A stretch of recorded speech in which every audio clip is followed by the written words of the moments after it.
Greetings, beautiful people. This is SB Favor Thinking Podcast, and my name is SB Favor. Well, it is Monday, September 14th, another beautiful day to be thankful, another day to focus on what is good. If you focus on what is good, then you can project something good to happen. I hope everyone is having a wonderful day. And I want to just start off by saying, all of us have and are entitled to our own opinions. My views come from primarily, of course, God, the Bible. And of course, I just believe in what is right, fair, and wholesome. And I'm saying all of that because I was watching the Tamron Hall show with Andrew Gillum. And he was talking about what he experienced once the world found out that he was in a hotel in Miami. After drinking and having a good time, he was unfortunately taken advantage of. Someone took pictures of him in an uncompromising position. Sadly, someone he trusted. I think that all of us have been in situations in our lives where we have done something that we regret. We've done something that we didn't mean to do, or we just made a mistake. None of us is perfect. Well, as I was watching the interview, I started thinking about how when a person makes a mistake or a bad decision, how sometimes the world just condemns them. And that's not what we're supposed to do. There's a scripture that says, love covers a multitude of sin. Just think about that for a second. When you have done something that nobody knew about, did somebody uncover you? Did somebody expose you? Did somebody condemn you? It's not a good thing. It's not a positive thing for us to condemn anyone. And we all should cover one another. But unfortunately, we know that that doesn't exist sometimes. Because you can do something and next thing happens is everybody has their finger just pointed at you. And sadly, most people that live in the public eye, they get it the worst. But why is it that we as individuals, when we do something, we expect for people to forgive us and cover us and help us, but then when others do something, sometimes we are the first to condemn? Well, when I was watching that interview, a lot went through my mind pertaining to condemnation. I don't think that it's right for us to condemn one another. This man, he made a mistake. He fell prey to his weakness, his faults. And we all have faults. We all have faults, but we shouldn't still condemn one another. He was in Miami, having a good time. He was in a hotel, and somebody took advantage of him and took pictures of him. You know, when he said that, the first thing I thought about was the person that took the pictures didn't love him, didn't care about him. Because if one of your friends was drinking or drunk, what would be the first thing you would do? Protect them, right? Well, that's what I was thinking. If one of my friends was drinking and not feeling well, and if we were out and I know that they couldn't care for themselves because they had too much to drink, I would protect them. So the individuals that Andrew was with that night, they didn't protect him. They didn't care about him. It was almost like it was a setup. And that's just my opinion. Because why take the pictures? What was the purpose of that person taking pictures of a man in that position? Think about that for a second. I refuse to look at somebody's faults and just condemn them and throw them to the wolves as if I don't have any faults. And so many people are talking about it. People are saying things like, oh, well, how can his wife stand by his side, and how can she even want to, sit next to him or protect him? Well, guess what? When you love someone, you will protect them. When you love someone, you will forgive them. Now, that doesn't mean that you're just going to give the person a pass and be passive and not hold them accountable. But when you love someone, you will cover them and you will protect them and you will be that person to restore them, because love covers a multitude of sin. If you're constantly condemning someone and holding their faults over their head, that is not love.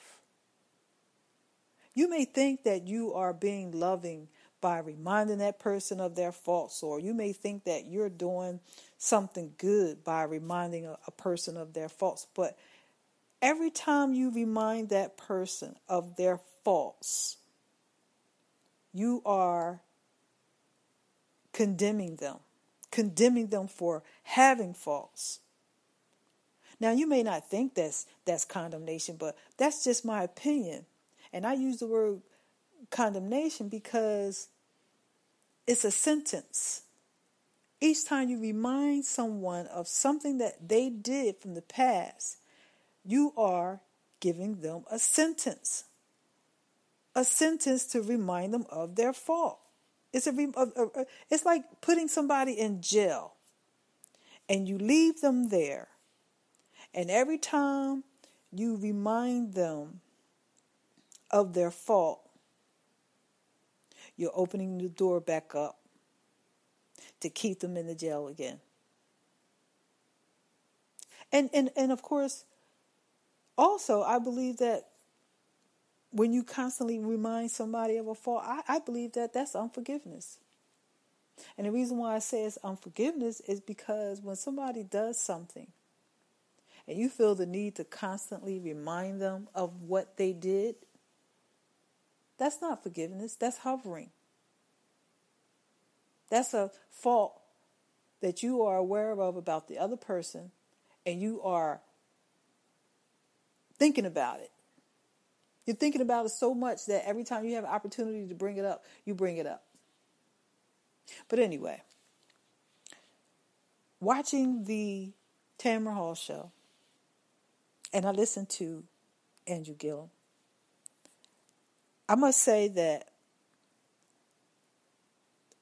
it was a blessing to me to hear him be accountable, because I like to see people accountable. I like to be accountable for my actions. If I do something wrong, I want to be accountable.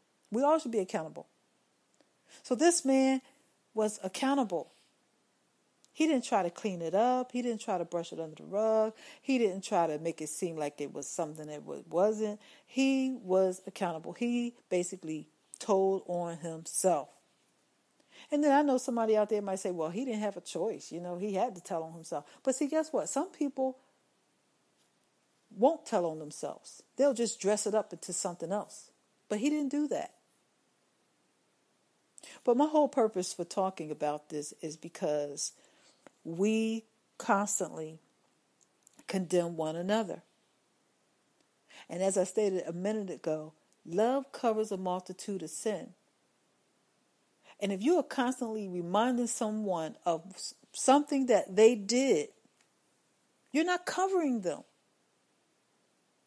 What I'm saying to you, I'm applying it to my own life. There's no double standard here. Anything that I share is something that I practice first. And we have to stop condemning one another, because love covers a multitude of sin. And Andrew Gillum deserves forgiveness. He deserves to be restored. He deserves love. And anything that he has done, he has to be accountable to his wife. And guess what? That's none of our business. Whatever she decides to do in her marriage with her husband, that's her business. I respect the fact that they are even going totally public with the personal things concerning their marriage, because they don't even have to do that, but they are doing it. But my point in saying what I'm saying is we have to stop condemning one another. We have to stop trying to put our foot on people when we see their faults. When you see a fault in someone, pray for them. When you see a fault in someone, help them. What joy is it to see a fault of another person and put your foot on them? What joy does a person get out of that? That is not joy. If you do get joy out of that, that means that's wickedness in your own heart. Now, like I said a minute ago, this is my opinion. I have a right to my opinion. And so the reason why I'm talking about this is because we need to stop condemning one another. Because love covers a multitude of sin. And Andrew Gillum deserves restoration on every level. His personal life is his personal life. He has spoke honestly about his personal life. And I just hope that his story and his words, I hope it helps someone. Because there are a lot of people that's living double lives and they don't even tell the truth the way he has told the truth. There's some people that's married and they're lying to their wife right now or lying to their husband right now. But the fact that he came out and said, hey, this is a situation between me and my wife. And he's talking about it to the world. We have to stop condemning one another. We all have made bad choices and bad decisions. We all have fallen short and we have done things that we are not proud of. All of us. There's not one perfect person under the sun. Some of us have secret sins and secret things that we're doing nobody knows about. But sometimes that's the first person that wants to condemn somebody. So stop. We need to stop condemning one another. Well, I'm going to talk about this a little more in my next podcast because I just believe so strongly that we have to forgive and help one another and stop condemning one another and cover one another. If you're going through something, wouldn't you want someone to cover you, love you, and not condemn you? God has all shown us some level of grace and mercy when we needed it the most. So we should cover and stop condemning one another. Don't take somebody's fault and hold it over their head. It's not love. We all got to do better. So I thank you so much for taking the time to listen to SB Favorite Thinking Podcast. I will talk about this a little bit more in my next podcast, and I hope that you tune in. So on that note, if you need to reach me, you can reach me at sbfavorite@yahoo via email. If you would like to reach out to me on social media, you can find me at Facebook, Twitter, and Instagram at sbfavor. You can also find me on YouTube. Please subscribe to my channel, and you won't miss an episode of SB Favorite Thinking Podcast. Thank you so much for listening, and have a good day.